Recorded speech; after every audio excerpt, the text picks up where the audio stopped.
BSc Food and Nutrition లో university first rank, second rank, third rank. Sun International, Visakhapatnam, Hyderabad. మొన్న మేము హామీ ఇచ్చాం.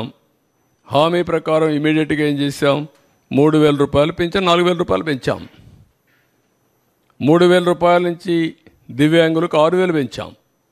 కొంతమంది ఇంట్లో నుంచి లేని వాళ్ళకి 15,000 పెంచాం. బెడ్ నుంచి రాలేని వాళ్ళకి 15,000 పెంచాం.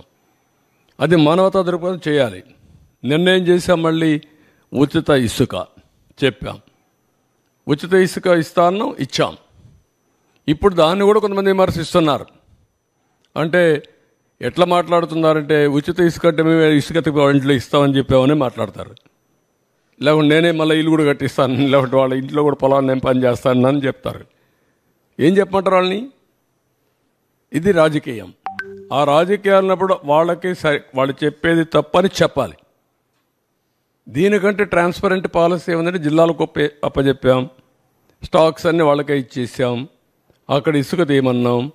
ఏ నదిలో అయినా ఏ కాలువలో అయినా ఇసుకుంటే వాళ్ళ ట్రాక్టర్ ఉంటే ట్రాక్టర్కి, ఎడ్ల బండి ఉంటే ఎడ్ల బండికి నెత్తి మీద పెట్టుకోగలిగితే నెత్తి మీద పెట్టుకో తీసుకుపోమంటున్నాం. What more you want? మీరు పోయి ఎత్తపోండి, ఈయన కూడా పొమ్మనండి. వాళ్ళ ఊరికి పోయి ఒక ఎడ్ల బండి కట్టుకొని తీసుకుపోమని ఇంటికి.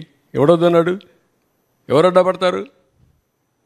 అలాంటి బుద్ధి జ్ఞానం లేకుండా చేసే వాళ్ళని ఏమనాలి? వాళ్ళని మనుషులు అనాలి. ఉంటే వింత పశువులు కూడా ఉండవు. మారిగా ఉంటాయి. ఇవన్నీ ఉంటాయి ఛాలెంజెస్.